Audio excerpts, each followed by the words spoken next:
Hello दोस्तों, good morning, नमस्कार। आप सभी का स्वागत है आप सभी के अपने यूट्यूब चैनल परीक्षा की शिक्षा में। उम्मीद करता हूँ, आशा करता हूँ आपसे जो स्वस्थ है, कुशल मंगल है, अपनी तैयारी जो अच्छे और बढ़िया तरीके से कर रहे हैं। तो जो भी क्लास में फर्स्ट टाइम आए हैं, पहली बार आए हैं, नए हैं, उन सबको पता है हमारे जब आपकी बीएड परीक्षा 2025 की जो आपकी तैयारी साथ रेगुलर बेसिस पर जो डेली करवाई जाए, तो जिसे भी तैयारी पूरी करनी है, कंप्लीट करनी है, चैनल को सब्सक्राइब करके आप लोग हमारे साथ जुड़े। क्लास का समय देखिए, जीके जी की जो है सुबह 10 बजे डेली देखने को मिलती है। रीजनिंग की जो क्लास है दोपहर को 1 बजे, कला की जो क्लास है शाम को 4 बजे, और हिंदी की जो क्लास है शाम को 7 बजे आप सबको हमारे चैनल पर देखने को मिलती है। आप सबको इसी टाइम पे क्लास से जुड़ के तैयारी को पूरा और कंप्लीट करना। नीचे डिस्क्रिप्शन आप सबको इंस्टाग्राम टेलीग्राम का लिंक मिलेगा, तो आप इंस्टाग्राम पर फॉलो करेंगे और टेलीग्राम से को ज्वाइन करेंगे। टेलीग्राम से पर डेली बेसिस पे क्लास का अपडेट, आपके एग्जाम का अपडेट जो है साथियों देखने को मिल जाएगा। तो आप लोग जो टेलीग्राम से को ज्वाइन कर लीजिएगा, ठीक है। और ये जो क्लासेस आपके प्रीवियस ईयर्स के स्टार्ट हो चुके हैं, तो प्रीवियस ईयर्स के जितने भी क्वेश्चन आपको डेली बेसिस पे मैं रेगुलर एक एक साल के करवा रहा हूँ, ठीक है। तो अपनी तैयारी को आप लोग अच्छे से करेंगे, ठीक है। तो चलेंगे क्लास स्टार्ट करें बिना किसी देरी के। एक एक क्वेश्चन आपके एग्जाम के लिए बहुत इंपॉर्टेंट है, ध्यान से देखिएगा, समझिएगा, बताने की कोशिश कीजिएगा, राइट आंसर का। क्लास स्टार्ट करने से पहले सभी से रिक्वेस्ट, जिसने अभी तक क्लास को लाइक नहीं किया लाइक करेंगे, शेयर नहीं किया शेयर करेंगे, और जिसने अभी तक चैनल को सब्सक्राइब नहीं किया सब्सक्राइब कर लेंगे, ठीक है। पहला क्वेश्चन आपका देगा, संविधान में शिक्षा को रखा गया है, बताइए कहाँ पर संविधान में शिक्षा को कहाँ रखा गया है। तो आपका राइट आंसर हो जाएगा समवर्ती सूची में, ठीक है। ऑप्शन नंबर जो सी दिया गया है आपका राइट आंसर होगा, ठीक है। क्लियर हो गया इसके बारे में। चलिए, संविधान में शिक्षा को रखा गया है समवर्ती सूची के अंतर्गत। अगला क्वेश्चन आपका है दूसरा नंबर, उत्तर देने की कोशिश करेंगे, राइट आंसर क्या हो जाएगा। संयुक्त राष्ट्र सुरक्षा परिषद में अस्थायी सदस्यों का कार्यकाल होता है कितना, बताइए। संयुक्त राष्ट्र सुरक्षा परिषद में अस्थायी सदस्यों का कार्यकाल कितना होता है। तो इसका राइट आंसर हो जाती है 2 वर्ष का, ठीक है। ऑप्शन नंबर आपका बी राइट हो जाएगा, ठीक है। क्लियर हो इसके बारे में। चलिए, संयुक्त राष्ट्र सुरक्षा परिषद में अस्थायी सदस्यों का कार्यकाल होता है 2 वर्षों का। अगला है आपका साथियों तीसरा नंबर, उत्तर देने की कोशिश करेंगे, राइट आंसर क्या। यूनेस्को का मुख्यालय स्थित है कहाँ पर, पेरिस में, लंदन में, जेनेवा में, या न्यूयॉर्क में, बताइए। यूनेस्को का जो मुख्यालय है कहाँ पर है, तो इसका राइट आंसर साथियों पेरिस में। ऑप्शन नंबर ए आपका राइट आंसर है, ठीक है। क्लियर है सभी को। चलिए अगले क्वेश्चन की तरफ बढ़ेंगे, चौथा नंबर है, उत्तर देने की कोशिश करेंगे, राइट आंसर क्या। बिरजू महाराज का संबंध किस शास्त्रीय नृत्य से है, बताइए। चलिए, बिरजू महाराज का जो संबंध है किस शास्त्रीय नृत्य से है, तो इसका राइट आंसर आपका हो जाएगा साथियों कथक से, ठीक है। ऑप्शन नंबर आपका जो बी दिया गया आपका सही उत्तर हो जाएगा, ठीक है। अगले क्वेश्चन की तरफ बढ़ेंगे, आपका पांचवा नंबर है, उत्तर दीजिएगा राइट आंसर। 1 मई को मनाया जाता है क्या, बताइए। 1 मई को क्या मनाया जाता है, तो इसका राइट आंसर होगा अंतर्राष्ट्रीय श्रमिक दिवस, ठीक है। और आपका 1 मई को मनाया जाता है महाराष्ट्र दिवस भी, ठीक है। ये बात याद रखिएगा, क्लियर सभी को। अगले क्वेश्चन की तरफ बढ़ेंगे, आपका है छठा नंबर है, उत्तर दीजिएगा राइट आंसर का हो जाएगा ध्यान से। भारत की सर्वाधिक एकड़ भूमि में कौन सी फसल उगाई जाती है, बताइए। भारत की सर्वाधिक एकड़ भूमि में कौन सी फसल उगाई जाती है, तो इसका राइट आंसर हो जाती है धान की, ठीक है। ऑप्शन नंबर जो आपका सी दिया गया है आपका राइट आंसर होगा, ठीक है। भारत की सर्वाधिक एकड़ भूमि में आपकी धान की फसल उगाई जाती है। अगला आपका साथियों सातवां नंबर है, उत्तर दीजिएगा राइट आंसर का। ब्रह्म समाज की स्थापना किसने की थी, तो ब्रह्म समाज की स्थापना आपकी राजा राममोहन राय ने की थी। ऑप्शन नंबर ए जो दिया गया है आपका राइट आंसर होगा, ठीक है। क्लियर होगा इसके बारे में। चलिए, स्वामी विवेकानंद ने बेलूर मठ की स्थापना की थी। स्वामी दयानंद सरस्वती ने आपकी आर्य समाज की स्थापना की थी, ठीक है। अगले क्वेश्चन की तरफ बढ़ेंगे, आपका है 18 नंबर, 8 नंबर, ठीक है। पंचवर्षीय योजना की ड्राफ्ट रूपरेखा का अनुमोदन कौन करता है, तो इसका राइट आंसर आपका हो जाएगा साथियों राष्ट्रीय विकास परिषद। ऑप्शन नंबर आपका सी राइट होगा, ठीक है। चलिए, पंचवर्षीय योजना की ड्राफ्ट रूपरेखा का अनुमोदन जो आपकी राष्ट्रीय विकास परिषद करती है। अगले क्वेश्चन की तरफ बढ़ेंगे, आपका क्वेश्चन नंबर 9 है। 1 रुपए के नोट पर किसके हस्ताक्षर होते हैं, इसका राइट आंसर क्या हो जाएगा, तो इसका राइट आंसर हो जाएगा वित्त सचिव के, ठीक है। ऑप्शन नंबर ए आपका राइट आंसर होगा, ठीक है। 1 रुपए के नोट पर जो है वित्त सचिव के हस्ताक्षर होते हैं। अगला क्वेश्चन आपका है 10वां नंबर, निम्नलिखित में से सरोद के प्रवर्तक कौन है, तो सरोद के प्रवर्तक आपके यहाँ पे अमजद अली खां है। तो ऑप्शन नंबर आपका ए राइट हो जाएगा, ठीक है। क्लियर हो गया इसके बारे में। क्लियर है यहाँ तक। चलिए, सरोद के प्रवर्तक आपके अमजद अली खां, ऑप्शन नंबर ए आपका राइट आंसर। अगले क्वेश्चन की तरफ बढ़ेंगे, आपका 11 नंबर, क्या देगा। उत्तर प्रदेश में कौन सा प्राचीनतम विश्वविद्यालय है, बताइए। उत्तर प्रदेश का प्राचीनतम विश्वविद्यालय कौन सा है, तो इसका राइट आंसर आप जो हो जाएगा साथियों इलाहाबाद विश्वविद्यालय, ठीक है। तो ऑप्शन नंबर आपका डी जो दिया गया है आपका राइट आंसर होगा, क्लियर।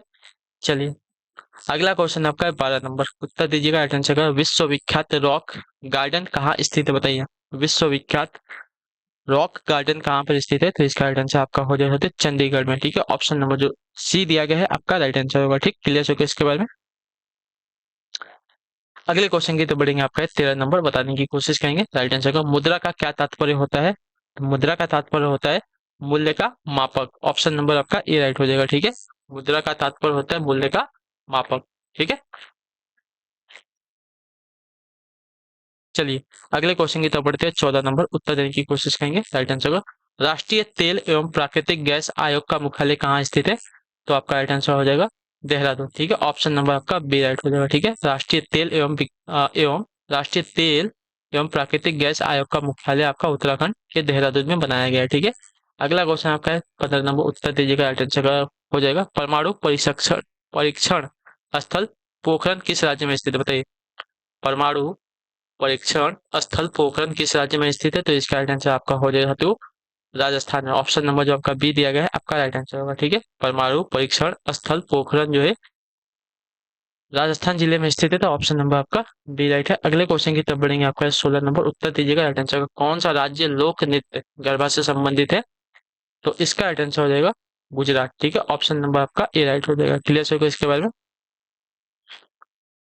ठीक है, गरबा का संबंध आपका जो है गुजरात से, तो ऑप्शन नंबर ये आपका राइट है। अगले क्वेश्चन की तरफ बढ़ेंगे। 17 52वें संविधान संशोधन का विषय क्या था? तो 52वें संविधान संशोधन का विषय आपका दल विधक विधेयक से था, तो ऑप्शन नंबर आपका डी राइट हो जाएगा। ठीक है, क्लियर सभी को।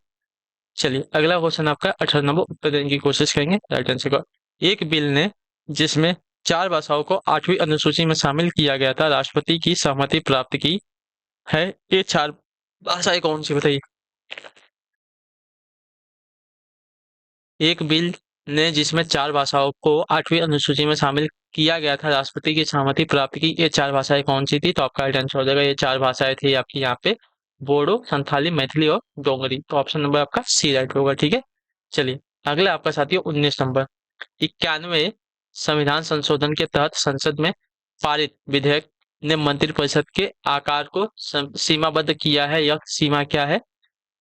तो यह सीमा आपकी है संसद और राज्य विधानसभा का 15%, तो ऑप्शन नंबर आपका बी राइट हो जाएगा। ठीक है, क्लियर होगा इसके बारे में। 91 संविधान संशोधन के तहत केंद्र तथा राज्य में मंत्रिपरिषद की सदस्य संख्या क्रमशः लोकसभा तथा विधानसभा की सदस्य संख्या का 15% होगा। ठीक है, जहां संसद संख्या आपकी 40-40 है, वहां अधिकतम मंत्रियों की संख्या आपकी 12 होगी। ठीक है, अगला क्वेश्चन है आपका है 20 नंबर। उस ईरानी नगर का नाम बताइए जहां भूचाल ने ऐसी तबाही मचाई कि 20,000 लोगों से अधिक की मौत हो गई।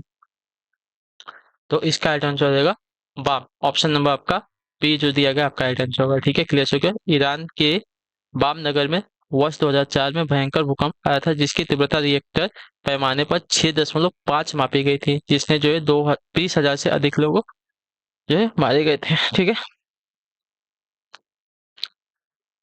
21 है 21 नंबर। महात्मा गांधी जी की आत्मकथा का नाम क्या है? तो आपका राइट आंसर हो जाएगा माई एक्सपेरिमेंट विथ ट्रूथ। ठीक है, तो ऑप्शन नंबर आपका सी राइट हो जाएगा। क्लियर है, अगला क्वेश्चन आपका 22 नंबर उत्तर दीजिएगा राइट आंसर का। ठीक है, नासा में नासा ने लोहित ग्रह मंगल में जीवनो उपयोगी वातावरण के साक्ष्य की खोज में एक रोवर भेजा था, उसका नाम क्या है? चलिए, नासा ने लोहित ग्रह मंगल में जीवनो उपयोगी वातावरण के साक्ष्य की खोज में एक रोवर भेजा था, उसका नाम क्या था?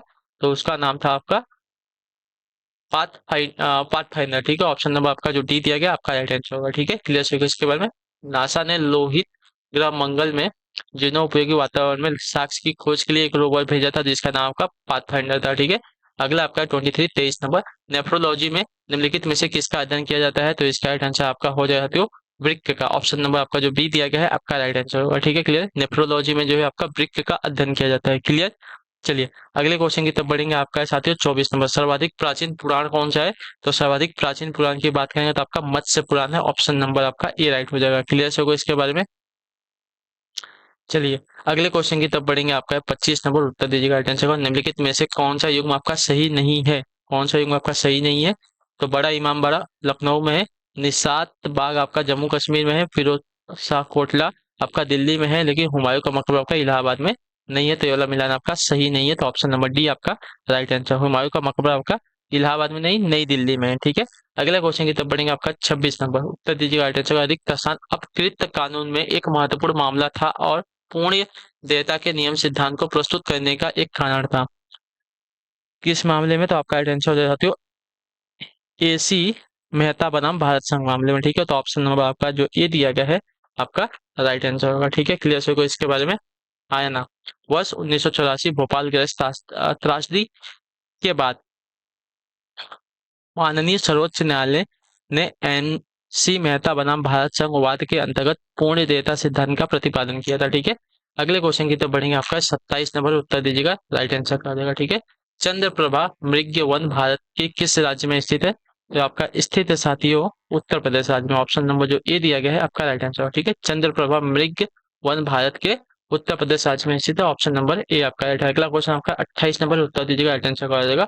अर्जुन पुरस्कार किस क्षेत्र से संबंधित है? तो अर्जुन पुरस्कार का संबंध आपका जो दिया गया खेल कूद से, तो ऑप्शन नंबर आपका डी राइट होगा, ठीक है। अर्जुन पुरस्कार जो है खेल कूद के क्षेत्र से संबंधित है। अगला आपका है 29 नंबर। भारत में भारत कोकिला यानी कि नाइटिंगेल ऑफ इंडिया के नाम से किसे जाना जाता है? तो इसका राइट आंसर आपका हो जाएगा साथियों सरोजिनी नायडू को, ठीक है। भारत में भारत कोकिला यानी कि नाइटिंगेल ऑफ इंडिया के नाम से जो है सरोजिनी नायडू को जाना था, ऑप्शन नंबर सी आपका राइट है। अगला आपका है 30 नंबर। हैजा रोग से शरीर का कौन सा अंग प्रभावित होता है? तो हैजा रोग से आपका जो है आंत प्रभावित होती है, तो ऑप्शन नंबर आपका बी राइट हो जाएगा। क्लियर है इसके बारे में? चलिए, हैजा रोग से आपका आंत जो है प्रभावित होता है। अगला आपका 31 है 31 नंबर। राज्य सभा सदस्यता के लिए न्यूनतम आयु सीमा कितनी है? तो इसका राइट आंसर आपका हो जाएगा साथियों 30 वर्ष, ठीक है। ऑप्शन नंबर जो आपका बी दिया गया है आपका राइट आंसर होगा, ठीक है। क्लियर होगा इसके बाद राज्यसभा सदस्यता के लिए न्यूनतम आयु आपकी 30 वर्ष की, तो ऑप्शन नंबर आपका बी सही है। अगला आपका है 32 नंबर। उत्तर देने की कोशिश करेंगे। राइट आंसर निम्नलिखित में से कौन सा चार वेदों में शामिल नहीं है? तो चार वेदों में शामिल आपका जो है आयुर्वेद नहीं है, तो ऑप्शन नंबर आपका डी राइट हो जाएगा। क्लियर होगा इसके बारे में? चार वेदों में शामिल आपका आयुर्वेद नहीं होता है, तो ऑप्शन नंबर डी जो दिया गया है आपका राइट है। अगले क्वेश्चन की तरफ बढ़ेंगे, आपका 33 नंबर। उत्तर दीजिएगा राइट आंसर का है निम्नलिखित में से कौन सा जैन धर्म से संबंधित है? तो जैन धर्म से संबंधित यहाँ पे त्रिरत्न है, ठीक है। तो ऑप्शन नंबर आपका जो डी दिया गया है आपका राइट आंसर। सम्यक आचार, सम्यक दर्शन, सम्यक ज्ञान, ये आपके तीन रत्न है जैन धर्म के, ठीक है। चलिए, अगले क्वेश्चन की तरफ बढ़ेंगे। 34 नंबर। उत्तर दीजिएगा राइट आंसर का निम्नलिखित में से कौन सी सिखों की पवित्र धर्म पुस्तक है? तो सिखों की पवित्र पुस्तक की अगर बात की जाएगी तो आपका राइट आंसर होगा गुरु ग्रंथ साहिब है, ठीक है। सिखों की पवित्र धर्म पुस्तक आपकी गुरु ग्रंथ साहिब है, ऑप्शन नंबर बी आपका राइट है। अगला आपका साथियों 35 नंबर। अग्निगिरी किस धर्मावलंबियों का पूजा स्थल है? तो अग्निगिरी की अगर बात करेंगे तो आपका राइट आंसर जो है पारसियों की, ठीक है। ऑप्शन नंबर आपका डी राइट होगा। क्लियर से कोई इसके बारे में? अग्निगिरी जो है पारसी धर्मावलंबियों का पूजा स्थल है। अगला आपका 36 से 36 नंबर। उत्तर दीजिएगा राइट आंसर का राष्ट्रीय प्रतीक चिन्ह में सत्यमेव जयते किस स्थान पर अंकित है? तो इसका राइट आंसर हो जाएगा साथियों सबसे नीचे, ठीक है। तो ऑप्शन नंबर जो आपका ए दिया गया है आपका राइट आंसर होगा, ठीक है। सत्यमेव जयते भारत के राष्ट्रीय प्रतीक चिन्ह के सबसे नीचे अंकित है, ठीक है। चलिए, अगला आपका है 37 नंबर। उत्तर देने की कोशिश करेंगे, राइट आंसर का हो जाएगा। ध्यान से देखिए, भारत का राष्ट्रीय पक्षी कौन सा है? तो आपका राइट आंसर हो जाएगा मयूर यानी कि मोर। ऑप्शन नंबर ए जो दिया गया है आपका राइट आंसर होगा, ठीक है। अगले क्वेश्चन की तरफ बढ़ते हैं। 38 है। उत्तर दीजिएगा राइट आंसर होगा सिंधु घाटी सभ्यता के पतन का संभावित कारण हो सकता है क्या? बताइए, सिंधु घाटी सभ्यता के पतन का संभावित कारण क्या हो सकता है? तो इसका राइट आंसर आपका हो जाएगा साथियों अचानक और बार बार बाढ़ का आना, ठीक है। तो ऑप्शन नंबर आपका बी राइट होगा, ठीक है। क्लियर होगा इसके बारे में?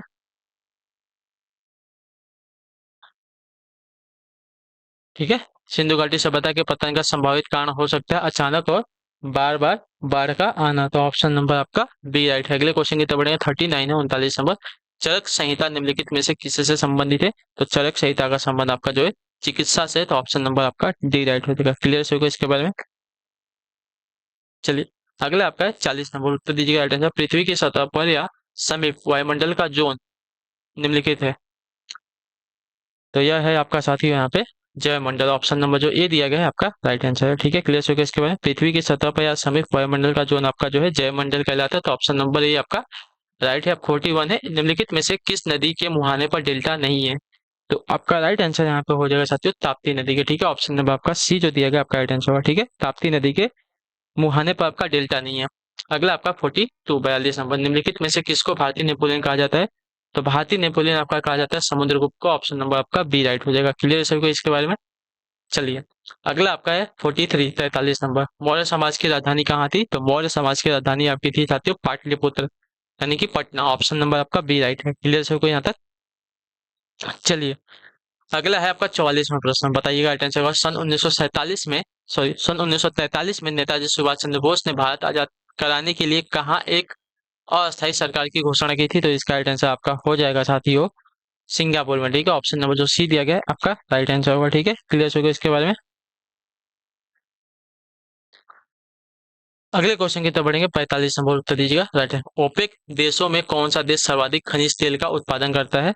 तो इसका राइट आंसर हो जाएगा सऊदी अरब। ऑप्शन नंबर आपका सी राइट होगा। ठीक है, क्लियर होगा इसका? ओपेक देशों में कौन सा देश? तो सऊदी अरब जो सर्वाधिक खनिज तेल का उत्पादन करता है। ऑप्शन नंबर सी राइट है। अगला आपका साथी 46वां, सुप्रसिद्ध इतिहासकार अल बरूनी किसकी सेना में था, किसकी सेना के साथ भारत आया था? तो इसका राइट आंसर आपका हो जाते हो महमूद गजनवी के। ठीक है, ऑप्शन नंबर जो ए दिया गया है आपका राइट आंसर होगा। ठीक है, सुप्रसिद्ध इतिहासकार अल बरूनी जो है महमूद गजनवी की सेना के साथ जो है भारत आया था। ऑप्शन नंबर आपका सी राइट है। अगला है आपका 47 नंबर, फतेहपुर सीकरी किसने बनवाया था? तो फतेहपुर सीकरी बनवाने का जो श्रेय है आपका इनमें से किसी को नहीं जाता है। ठीक है, ऑप्शन नंबर जो डी दिया गया आपका राइट आंसर। फतेहपुर सीकरी नगर की स्थापना आपकी अकबर ने की थी। ठीक है, क्लियर से होगा इसके बारे में? चलिए, 48 नंबर, भारत की प्रथम महिला शासक कौन थी? तो भारत की प्रथम महिला शासक की अगर बात की जाएगी तो आपका राइट आंसर होगा रजिया सुल्तान। ऑप्शन नंबर आपका बी राइट हो जाएगा। ठीक है, क्लियर से होगा इसके बारे में?